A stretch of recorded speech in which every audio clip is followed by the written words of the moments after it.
गुरुर्ब्रह्मा गुरुर्विष्णु गुरुर्देवो महेश्वरा गुरु साक्षात् परम ब्रह्म तस्मै श्री गुरुवे नमः।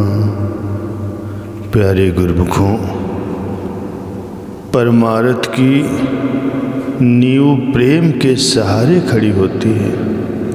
प्रेम का एक पहलू है विश्वास, जिसे हम हर प्रकार से प्रेम करते हैं। स्वाभाविक ही वो हमारे हृदय में उसके प्रति विश्वास उत्पन्न हो जाता है।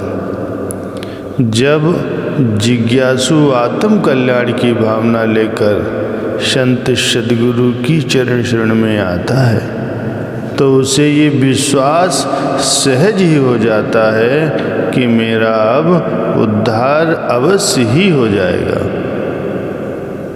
निराकार परमात्मा और उसके साकार स्वरूप संत सद्गुरु में कोई भेद नहीं होता है। वे निर्गुण निराकार ईश्वर ही संत सद्गुरु के रूप में सगुण साकार होकर जीवों को सत मार्ग दिखलाते हैं।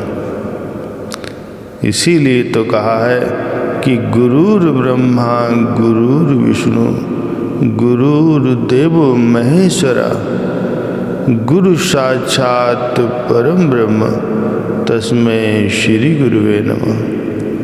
अर्थात गुरु ही ब्रह्म है, गुरु ही विष्णु है और गुरु ही भगवान शिव है। गुरु साक्षात परम ब्रह्म है। ऐसे सद्गुरुदेव को मेरा नमस्कार है। एक बार जब वनवास काल में रघुकुल नंदन श्री रामचंद्र जी अपने छोटे भाई लक्ष्मण के साथ एक सुंदर उत्तम वृक्ष की छाया में बैठे हुए थे, बिरहवंत भगवंत ही देखी नारद मन भासोच विशेषी मोर साप कर अंगीकारा सहत राम नाना दुख भारा। प्रभु को सीता जी के विरह में दुखित देखकर नारद जी के मन में विशेष रूप से शोक हुआ। उन्होंने विचार किया कि मेरे ही शाप को स्वीकार करके श्री रामचंद्र जी अनेक प्रकार के दुखों का भार सहन कर रहे हैं। ऐसे प्रभु ही बिलोकूं जाई पुनि नबि नहीं अस अवसर आई। ये विचार नारद कर बीना गए जहाँ प्रभु सुख असीना। नारद जी ने विचार किया, ऐसे भक्त वत्सल प्रभु को जाकर देखूं, क्योंकि फिर ऐसा अवसर नहीं मिलेगा। ये विचार कर नारद जी हाथ में वीणा लिए हुए वहाँ जा पहुँचे जहाँ पर प्रभु विराजमान थे।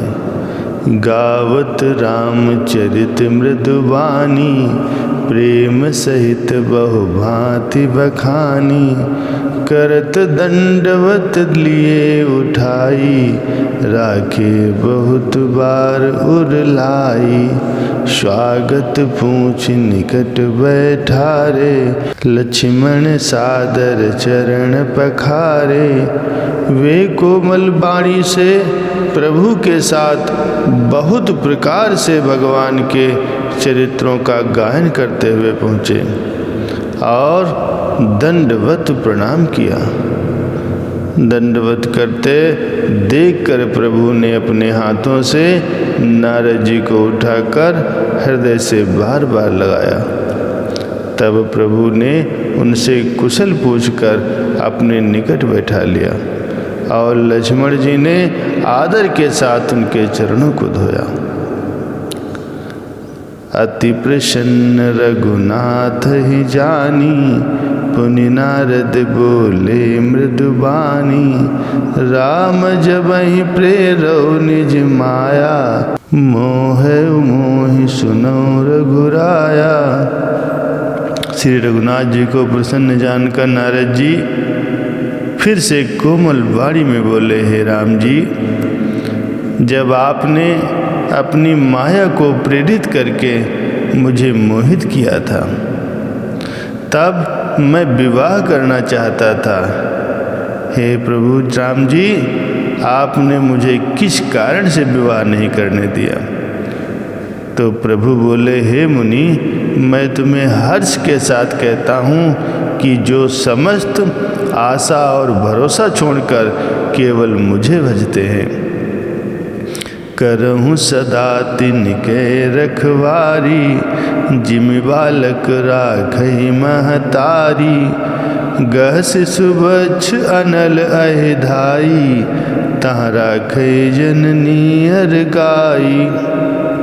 मैं सदा उनकी वैसे ही रखवाली करता हूँ जैसे माता अपने बालक की रक्षा करती है। छोटा बच्चा जब दौड़कर आग और सांप को पकड़ने जाता है तो माता उसकी रक्षा करती है।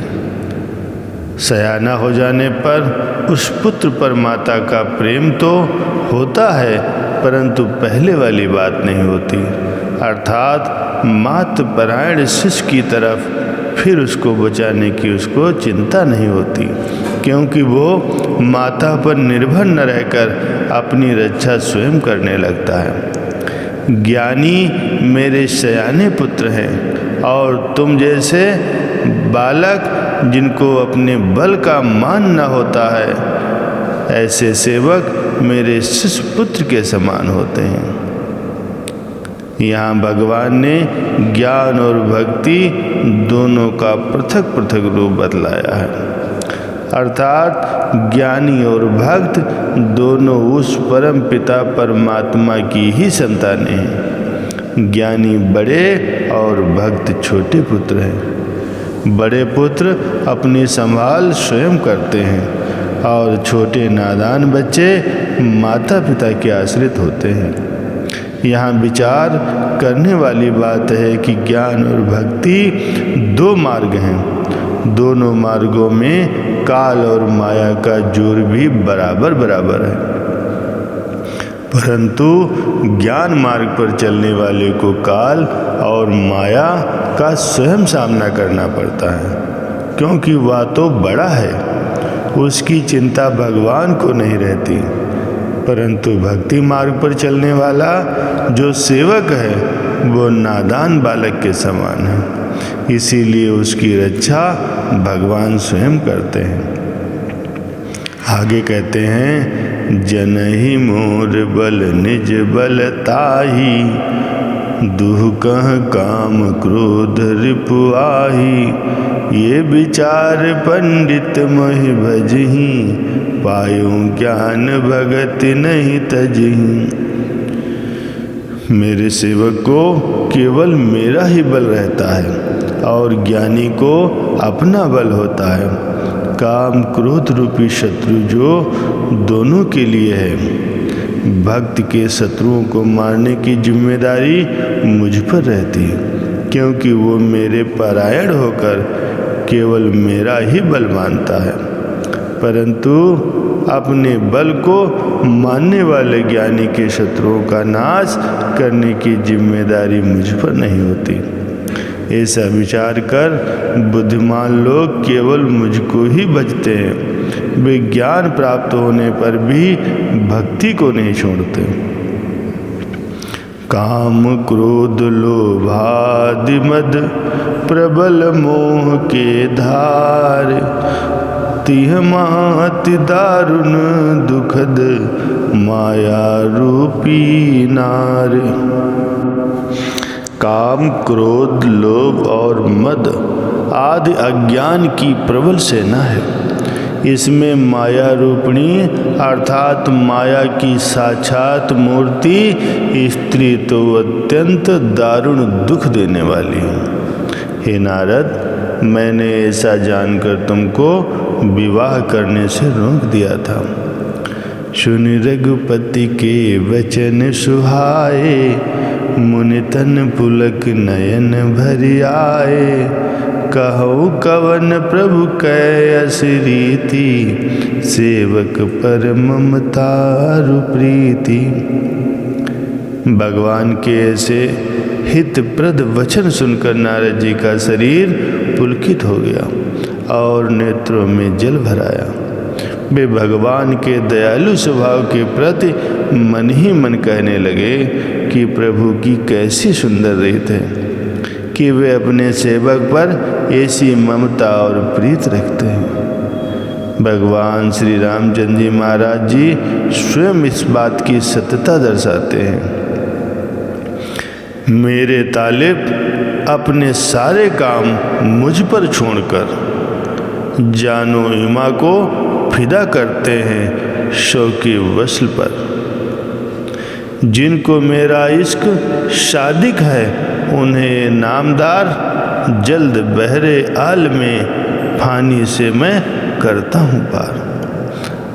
अर्थात मेरे परायण रहने वाले भक्तजन संपूर्ण कर्मों को मुझ में समर्पित करके अनन्य भक्ति योग से निरंतर मेरा चिंतन करते हुए सब कुछ मुझ पर निछावर कर देते हैं। हे अर्जुन, उन मुझ में चित्त लगाने वाले प्रेमी भक्तों का मैं शीघ्र ही मृत्यु रूप संसार सागर से उद्धार कर देता हूँ। कितना स्नेह है परमात्मा का अपने शरणागत सेवकों पर। वे शरण में आए हुए की हर प्रकार से रक्षा करते हैं, इस लोक में भी और परलोक में भी। अतः हम सभी गुरुमुखों का भी ये कर्तव्य हो जाता है कि हम अपना सर्वस्व समर्पित करके संत सद्गुरु की चरण शरण ग्रहण करें और आत्म कल्याण के पथ पर अग्रसर होकर के उनकी प्रसन्नता के पात्र बने।